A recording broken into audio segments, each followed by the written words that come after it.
Gerard, thank you for coming in. Really, such a remarkable background in so many different areas of leadership, from working in the hotel industry as just one of the top hoteliers in the world across so many different venues, to leadership in healthcare and doing so much there, to these new kind of esteemed, boutique luxury capabilities as you have as well, and then just amazing career and continuing. So thank you for coming in and sharing your insights with my audience. Thank you for having me. It's an honor. So Gerard, you do have this amazing history, right? And what were the transformational inflection points in your life that made this wonderful career you have? And it could have been when you were 3 or 5 years old. It could have been 10, inside, outside the family, inside, outside school. It could have been some career milestones. It could have been challenges that happened early in life. So, what are those three inflection points that made this really an amazing servant leader, that you are an innovator and you're so accomplished? Yeah, I would say the first inflection point was when, at the age of 5, I had an open heart surgery where I was 6 weeks in a hospital without my parents being able to be there because they had other kids and my father had a demanding career. And I learned a lot in that time about how you can really help people to heal. I had a fantastic nurse who took me under her wings, and I think I healed tremendously well, not just because of the surgery, but in particular about how she made me feel, how she became my second mom, so to speak, and how she really showcased what a true nurse is all about. So that inflection point stuck with me significantly. At the same time, my mother came extremely worried about me, therefore overprotected me, and didn't allow me to really participate into the day-to-day activities. And I was kind of, I got a stamp on my chest, kind of a little invalid boy.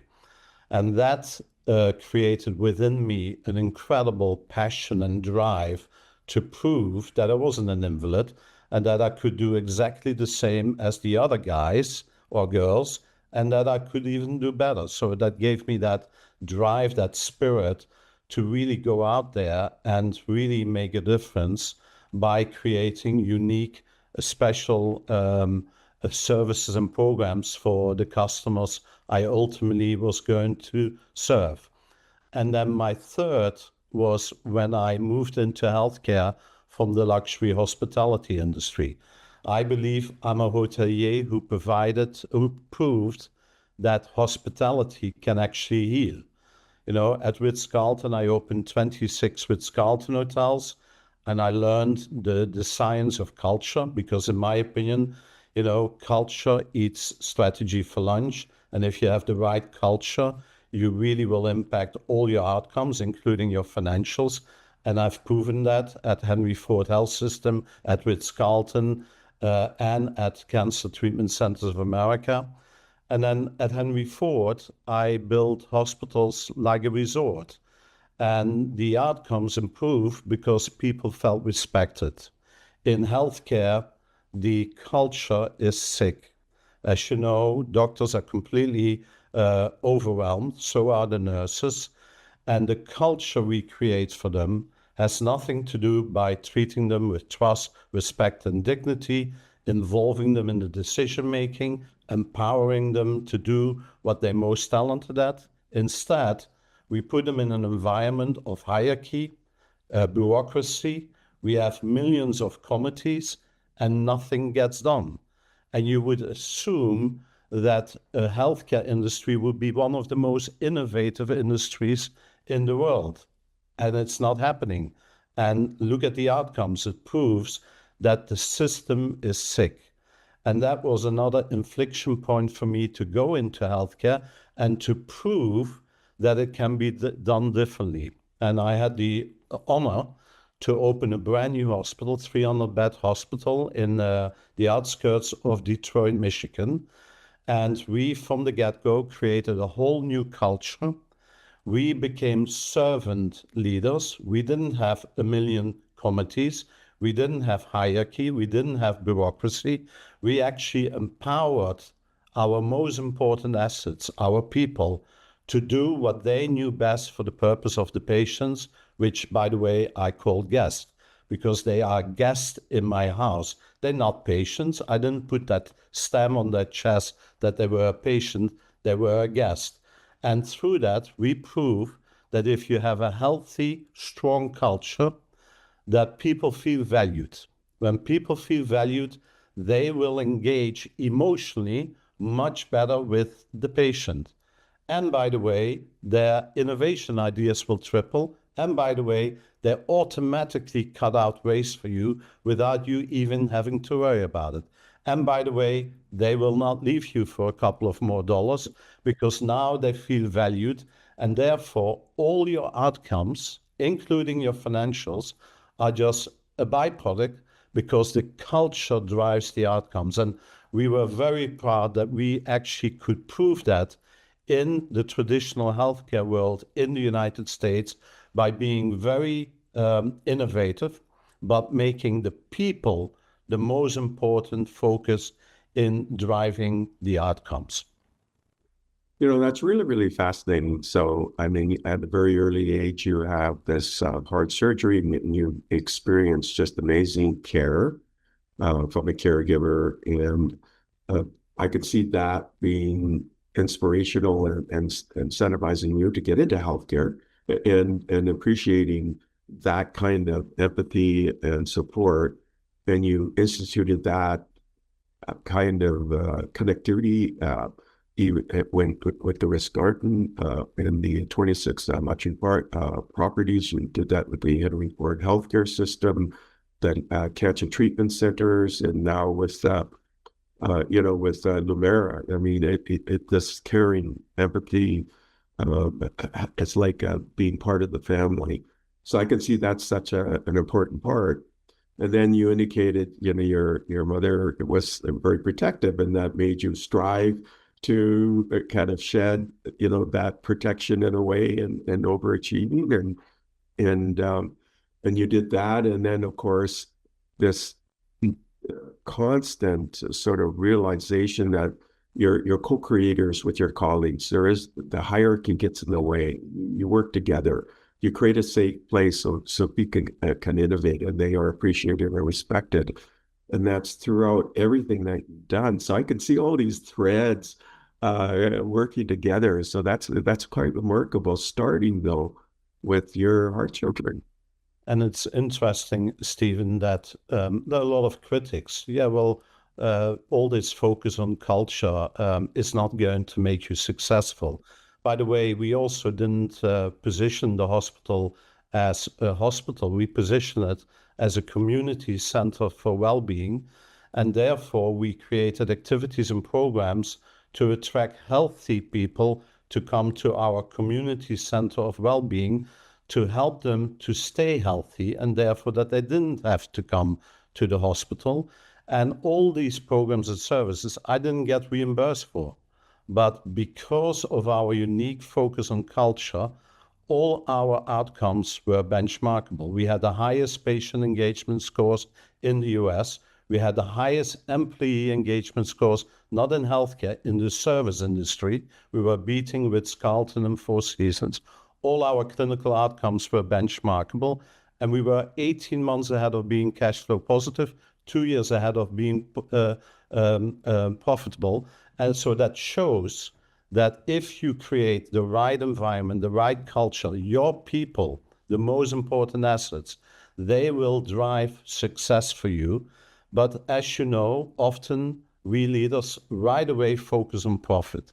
That's the first word which comes out of our mouth, instead of focusing on what really will drive all the outcomes. And that, in my humble opinion, is your people, because they are it. So early on, and then I can see this being weaved through, the hospitality groups and the cancer treatment, and then Henry Ford and the Ritz-Carlton Hotel. and the Malcolm Gary won a quality award for this as well. And then with Lumera. In your educational experience, the things that you found really interesting, was it hospitality oriented or business oriented, or what were your kind of the things that attracted you when you were in school? So I always, Stephen, wanted to be a famous soccer player and in the European football. And I really did well until I was 17. I actually was a right winger. I was technically very strong. My boy's dream was to be a professional soccer player like Messi. At the age of 17, a defender broke my ankle in 3 places. I had 3 surgeries, and then a year later, I was back on the training field, but I wasn't the same guy anymore. My technology was not there. I wasn't technically gifted anymore, and everything fell apart, and I was depressed. And then a friend of mine took me to his workplace. He said, "Come and look what I'm doing." And he was a bartender in a really cute little bar. And what I enjoyed was that people were standing there having incredible, strong, heated discussions about relationships, religion, politics, but respecting each other and having a drink together. And I loved that so much that I became a bartender in that bar. And then because of that, I decided to go to the hotel school. So I got my bachelor degree at the hotel school in Maastricht in the Netherlands. And from there, I then worked in 10 different countries with Mandarin Oriental, Peninsula, and the Ritz-Carlton Hotel Company.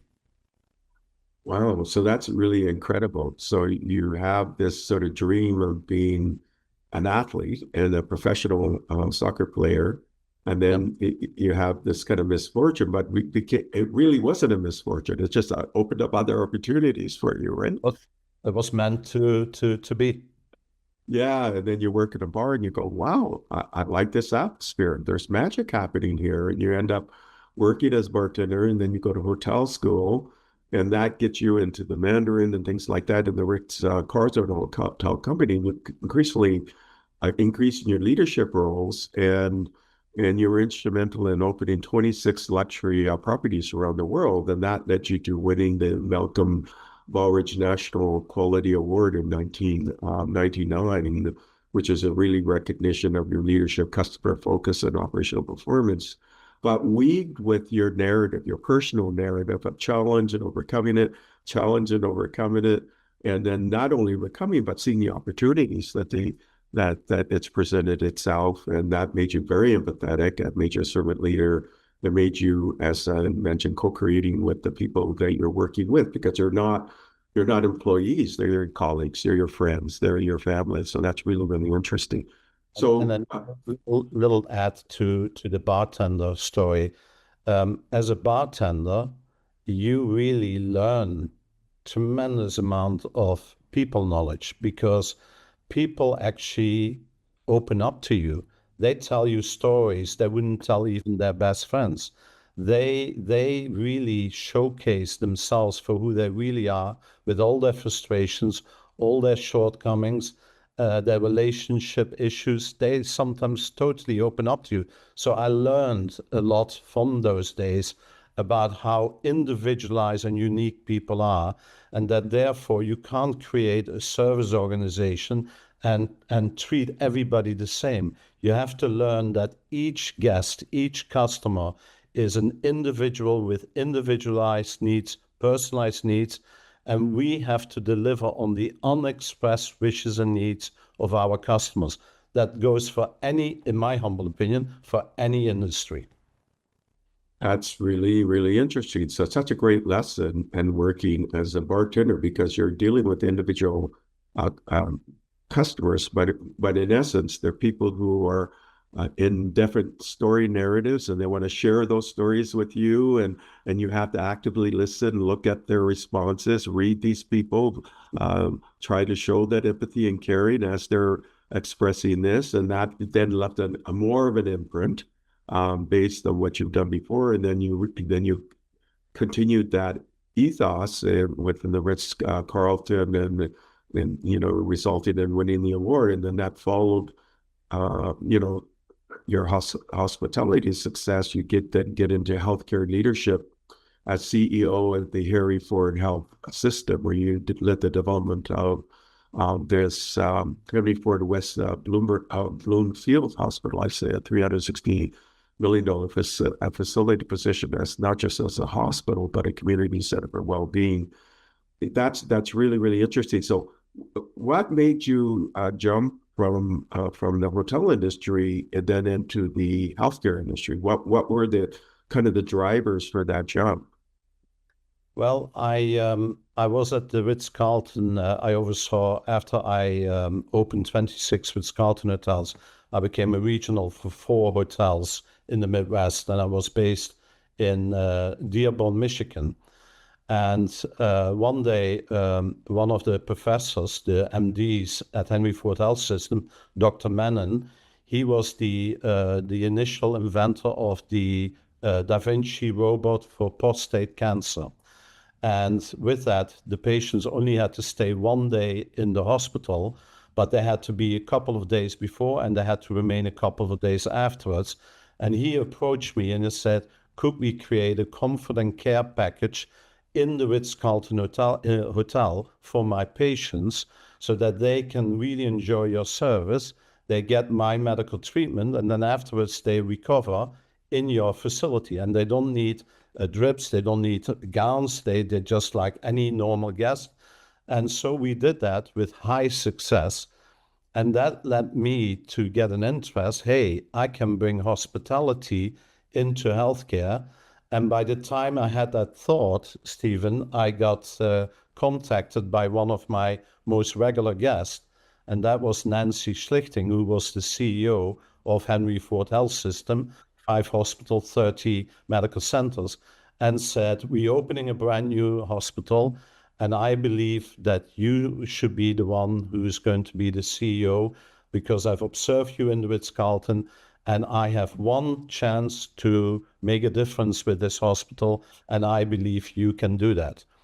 That led to a major assault in the press on podcasts of physicians thinking it was ridiculous. How on earth could a hotelier run a hospital? So I wasn't really received with open arms. And Stephen, it didn't help that after 2 weeks, I had a meeting at 6:30 in the morning on a Monday with 160 physician leaders in Henry Ford Health System. And I started the meeting. I said, ladies and gentlemen, first of all, thank you for your warm welcome, even though there was no warm welcome. Then I said, by the way, I want to make a statement. I said, I want to be the Cirque du Soleil of healthcare. You should have seen their eyes. They became double and you couldn't hear nothing. And they all looked at me and thought, this guy is completely crazy. But what I did, I expressed my passion for blue ocean thinking. And I truly believe that that will help you to set yourself apart from anybody else and to create a value proposition second to none for your customers. And I had the book, Blue Ocean Strategy. I had 160 copies, and I handed them all the book, and I went like this. I beg you, please read that book, and then we reconvene in a couple of weeks. So we reconvened. The spokesperson of the Henry Ford Medical Group said, Mr. van Grinsven, we still are very concerned about you, but we are willing to give you the benefit of the doubt. And that was the opening I needed to really get into the heart and souls of those physicians, to get them to ultimately support me with this vision of creating a community center for well-being. Because they said, why do we need a community center for well-being? We are here for sick people. I said, no, we're not here for sick people. We are here to make our society and our community healthy. And by the way, yes, we are there when somebody needs the medical care. And then I went for months. I followed physicians on roundings. I went to surgeries. I had dinner, lunches with them. So over time, they really became my advocates. Yeah, and then it's quite amazing, a very much groundbreaking initiative blended with evidence-based critical care or clinical care, I should say, with culinary medicine. I think that's really interesting. Integrative therapies and really a hospitality-inspired environment because of your hospitality and caring background, and then really setting a global precedent in health innovation. So it's quite remarkable that you really changed that industry, just like you were able to change the hotel industry. And again, starting with the heart surgery and then, getting past the, breaking through some of the, where you're being sort of typecast, and breaking through that when you're very young to, learning from the personal kind of narratives and the attention you give to people, taking that on into the hotel business and also the Henry Ford, but each time innovating, doing sort of breakthroughs and ways of managing all of this. And then, so you leave Henry Ford, right? And what was the instigation to do that? So before I go there, can I tell you one compelling story, which I think your listeners probably are interested in? Would you mind if I spend a minute on that? Yeah, absolutely. Let's go ahead and do it. So when I started as the CEO, I was 3 years prior to the hospital opening. It wasn't even built yet. And I was in the community of West Bloomfield, which is predominantly Jewish, Chaldean. Those are the Catholic Iraqis who settled in Michigan, upcoming African American community, and upcoming Asian community. And I had decided that I wanted to design the hospital by and for women. And everybody said, why women? I said, because women make 92% of the purchasing power in healthcare. They decide where they go, their loved ones, their partners, their parents, their grandparents. And we need to find out what are their unexpressed wishes and needs when they come to healthcare.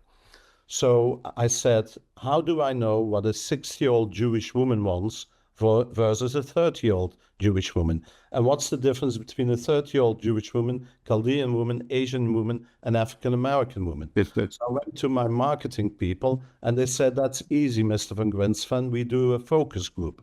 I said, no, focus group don't work for me. You put people in a room with a flip chart, they're already intimidated. If you're lucky, they tell you some of their expressed wishes. They never will tell you their unexpressed wishes and needs. So they became agitated with me. So what would you do, Mr. van Grinsven? I said, I want you to buy me a pair of silk pajamas. Silk pajamas? Yes, because I want to go and live with them. I want to stay overnight in the home. I want to see how they cook. I want to hear what they talk about while they're in the kitchen. I want to know how they pray. I want to know what is important in their culture. And they all thought I was crazy. But for 6 months, 5 nights a week, I went to Jewish, Chaldean, African-American, Asian homes. And guess what I brought with me? I brought incredible food with me. Because when you break bread with somebody, the relationship is changing and they will tell you things they never will tell you in a meeting room with a flip chart. After 5 months, Stephen, I made 62 design changes to the hospital and we created the #1 cultural onboarding manual in healthcare in the country because I listened to my customers. I went to their homes. I said, I'm not here to tell you what we're going to do. I want you to tell me what we should be offering to you. This was so powerful. And one of the reasons I believe we had the highest HCAP scores in the country is because of that. We listened to the customer. So that's a really magnification, in fact, an exponential magnification of your bartender experience, where you're listening to the personal narratives and you're reading and communing with people, and they're expressing all of their personal stories and things that they wouldn't share with anybody else. But now you go in your pajamas and you bring food, you can break bed, and you stay with them, the Chaldeans and the Jewish women, and also the African Americans and Asians. And so you're getting a truly in-depth perspective because you, in essence, then become a family member, and then they're going to share.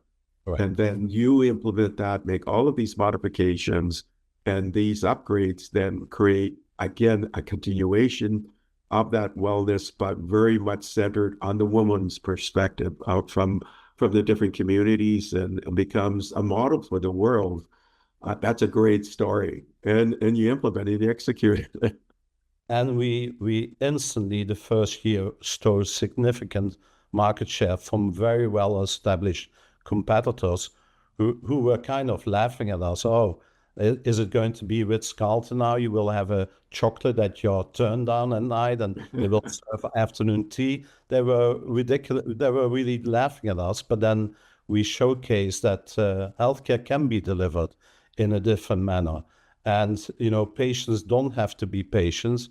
They're guests in our house, and we need to treat them accordingly. So, you go on to become president and CEO of the Cancer Treatment Centers of America. So we'll talk about that move and some of the things that you achieved there. So while I was at Henry Ford West Bloomfield Hospital, a delegation of Cancer Treatment Centers of America came to benchmark us. By the way, we had 26 healthcare systems come and benchmark us, including Mayo Clinic, Hopkins, as well as Cleveland Clinic. And they were very impressed with what we had done there. And that initiated conversations whereby I was basically asked to join Cancer Treatment Centers of America. What I really liked about Cancer Treatment Centers of America is that they don't just treat the cancer, they actually treat the entire person. So they bring integrative medicine to the table, focus on spiritual and mental well-being, and not just the cancer. And they had a significant, strong motto of giving people hope that they could actually extend their life, and wherever possible, get rid of the cancer itself. So that really appealed to me, and it appealed to me to do this now on a larger scale. So I went to Chicago, where the headquarters are. My first task was to actually move the headquarters from Chicago to Boca Raton in Florida. So that was quite an undertaking, because a lot of our corporate people didn't want to move out of Chicago. So we really had to restructure also our leadership structure, and at the same time make sure that we continue to deliver extraordinary outcomes to our customers. And CTCA also had one of the highest HCAP scores in the country. And truly, we're also there for providing second opinions for those who want to get a second chance in beating the cancer. So that was a great experience for me. What I did there, Stephen, I created a stop the train moment, because CTCA was highly successful. All our outcomes, in particular our financials, were extremely strong. And I stopped the train, and I created a reimagine program, whereby I asked the organization, where does the puck go 5 years from now in cancer care? And are we at this moment ready to get there? And what I did, instead of bringing a lot of consultants in and paying a lot of money, I went to my number one consultants, my stakeholders, my employees. And we created committees among all the 5 hospitals. And when the employees had gone through the reimagine process and came back with new compelling ideas what we had to change, I actually brought them to the annual board meeting, and I asked all the board members to vacate their chairs, sit on banquet chairs, and then I put all the employees who were representing these committees there and present what they felt, what had to change in CTCA. It was so emotionally compelling that the board members couldn't believe that all the answers were within our own organization. We didn't need expensive consultants come and tell us what to do. As long as we listen to our most important assets, we will find the right answers, what we need to do to continue to grow, to continue to improve. and create new innovative ways for the benefit of our patients. So that was a very compelling and interesting period in my career as well. Again, this continuation of the lessons of going to your stakeholders who are living the experience, and whether it's the people who are going to your wellness centers and the hospitals, or the people in your hotel and employees, but also then going out and saying to the people who are staffing these hospitals and saying, you're empowered, you're co-creating. So let's see, reimagine what it's going to look like. And they did such a marvelous job. And as you mentioned, the board members are just amazed at what they were able to come up with. And of course, this goes in line, as you know, you made the CTCA one of the most profitable, respected healthcare systems in the country. You have exceptional outcomes in patient satisfaction, clinical quality, brand reputation, and including winning national recognition from organizations like YouGov and Brand Index. So just again, that narrative continues, and it's servant leadership, it's empathy, it's really working with others and listening as well. So being an active listener. So what made you then decide to leave and then create this hospitality group that you launched in 2015? Yes, so I felt strong that my talent could really benefit many organizations. Through the Malcolm Baldrige journey, I always learned that Malcolm Baldrige wants you to create an open, transparent view that others can benefit from, so that others can learn and therefore adopt in their industries, in their locations. And I felt this is maybe a time to do my own consulting work, and through that give back to other organizations. So I worked on a project with the Mayo Clinic in Jacksonville. I worked on a project with Jefferson Health out of Philadelphia. I also started to look at how could we create maybe a luxury retreat where people could go for those who really had chronic conditions, whereby healthcare didn't have the answers to solve them, that they could come for a 6 to 7 week period, and that we really would get to the root of their issue and not just put a remedy or a plaster on their issue, but really get to the root of why did they get into this chronic condition in the first place. So I developed a whole concept around that, which ultimately initiated me to create Lumera, which is the world's, in our opinion, the world's first science-based optimal living platform. And so I did that for a couple of years. And then I was asked as a consultant to go to Boston and join a real estate development company there. And then I worked in Portland, Maine, on a $700 million project with 3 hotels, 26 restaurants, a state-of-the-art medical facility, 750 condominiums, and significant real retail areas. And there I learned a lot about real estate development. And that's where one day I woke up at 2 o'clock in the morning in Boston, and I looked in the mirror and said, Gerard, what are you doing with your life? And that was the moment I said, now I want to deliver on something I really feel strong about. I've learned luxury hospitality. I learned and failed and made mistakes. Same in healthcare, then real estate development. So how can I combine those 3 elements and create a very distinct, unique blue ocean concept for our guests? And that's where Lumera was basically given birth. And Lumera purpose is to basically to enable every human to reclaim authorship of their life boldly, freely, and without compromise.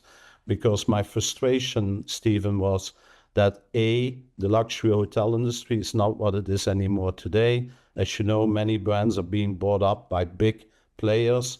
It is stagnant. It's not anymore about delivering on the unexpressed wishes and needs of the customers.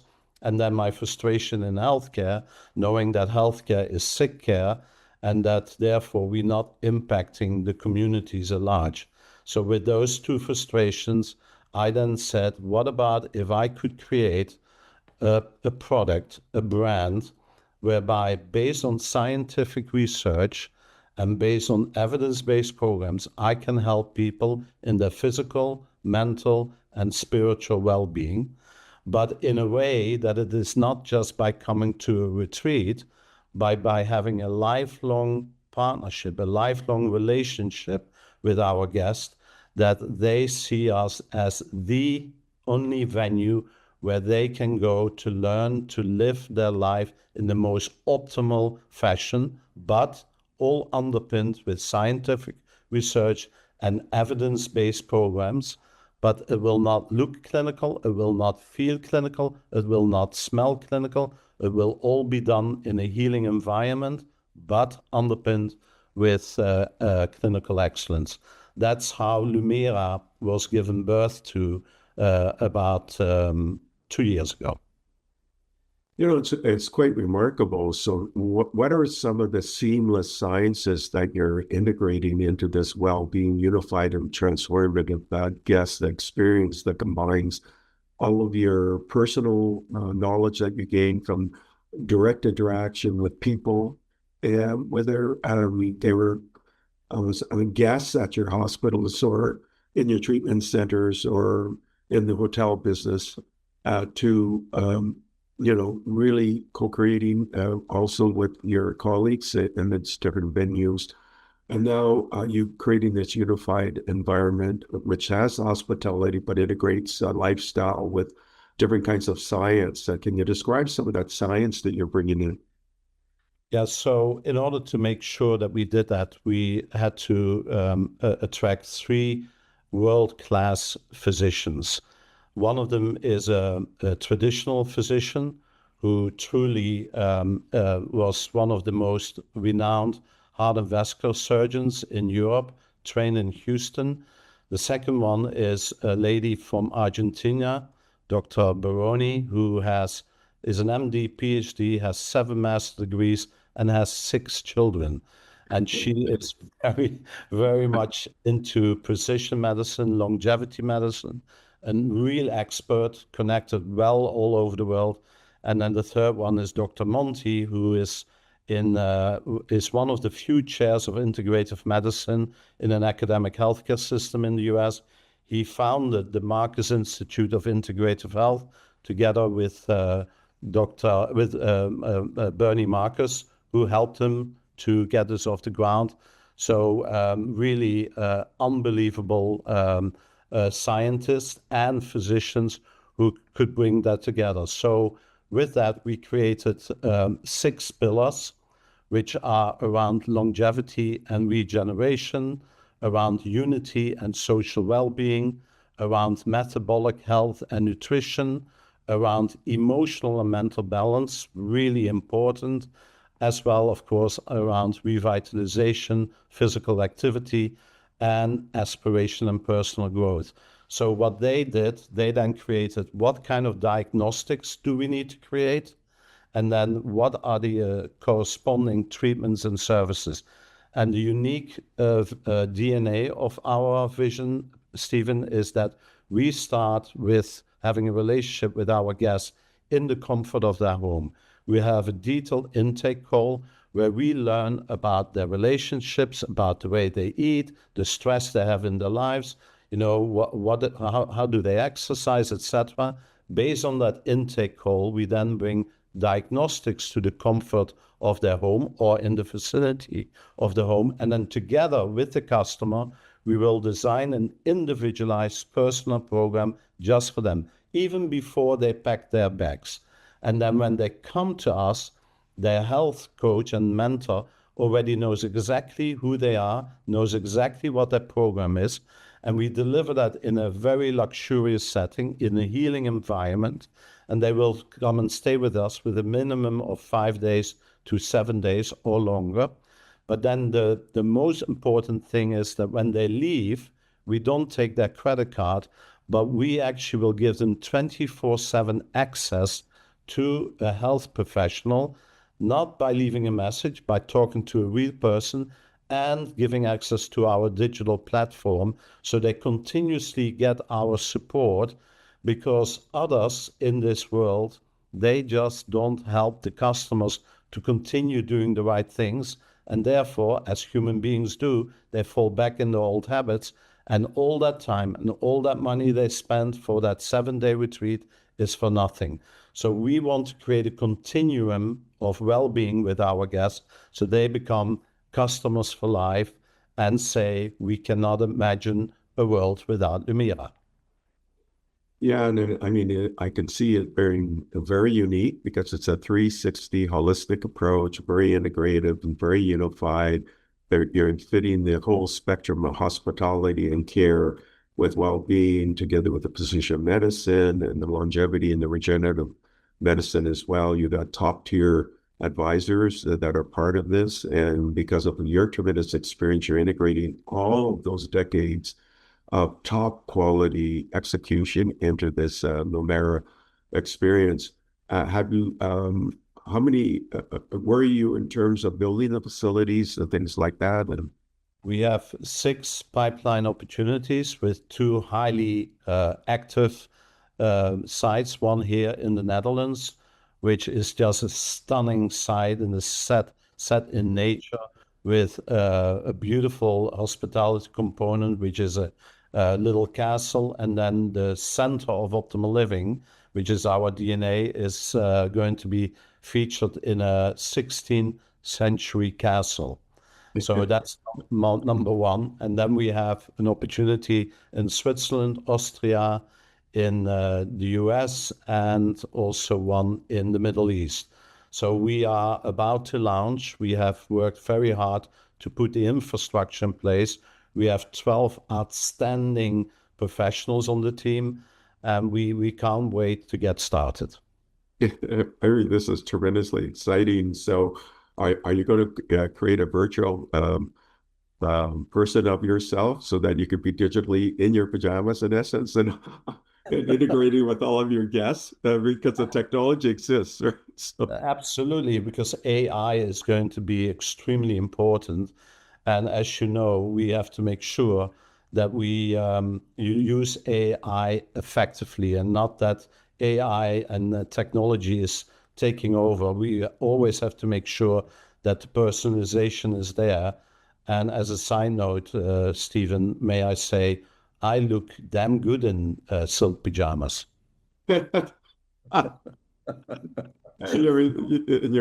got this great sense and enduring sense of humor as well. So, Gerard, you're just a remarkable person. We're actually down to the last few minutes. Do you want to, 3 questions. Can you describe what the ultimate vision, you're already executing, it's already happening. Where do you want to see this in 5 years? That's one question. The second question is, what are the recommendations you want to leave the audience? And part of this would be engage with you, support your journey and your mission, I'm sure, and engage with Lumera. But what are some of the other recommendations you want to make? And then 3, what kind of questions do you want to leave the audience that they can contemplate to improve their curiosity and their lives? So first of all, where do you want to see this in 5 years?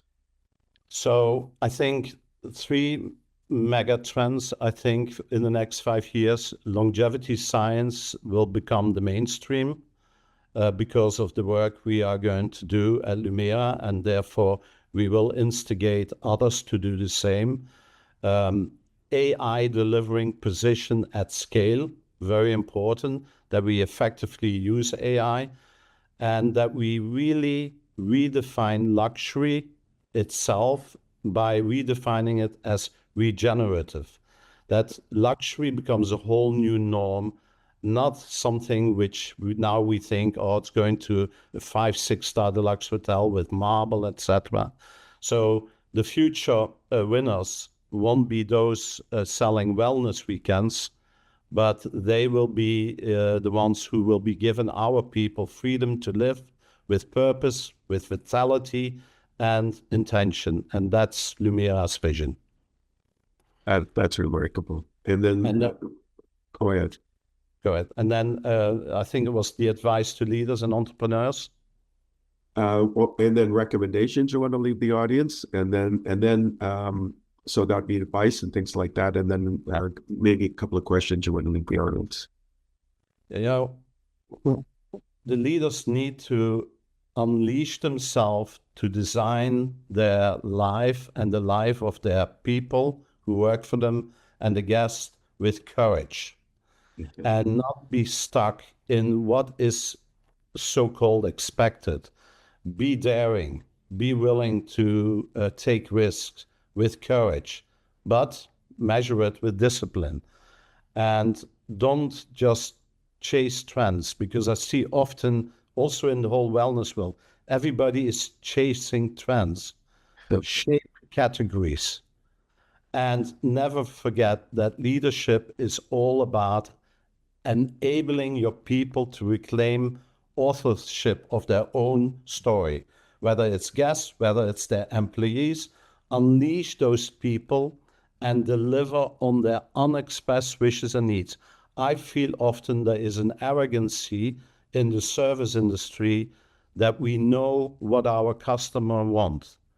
My pajama story clearly showed that I didn't know what my customer really wants, and I found out what they really wanted, and then I delivered that with the help of my unbelievable people, and it gave us great outcomes. So, you know, reclaim authorship of your own story, of your employees, your guests, but be daring and don't be afraid to take risk. That's how you become more innovative. That's how you will break through new patterns and create something you can be very proud of. You know, those are great lessons, and really much is demonstrated through your story arc from very young to the present and into the future. And then what questions would you like to leave the audience? I would like you to, like what I constantly have done, is I have worked in 10 countries. I've worked in 3 different industries, but I never, ever see myself as the one who has all the answers. And I constantly look in the mirror. I constantly ask myself, am I really the leader I am supposed to be? I've also taken on a professional coach because I feel in the business world, it's very foreign most of the time to have a professional coach. In the sports world, it is expected that you have professional coaches helping you to maximize, optimize your performance. But in the business world, we don't. And therefore, I would like our audience to look in the mirror and say, am I really the leader I'm supposed to be? Am I really making a difference for the communities, societies I serve, for the most important assets who help me to create this?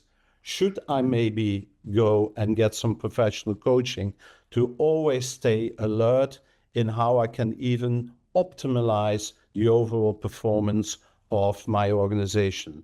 So take some comfort that doing so will really help you to become a more effective, more caring, more compassionate leader.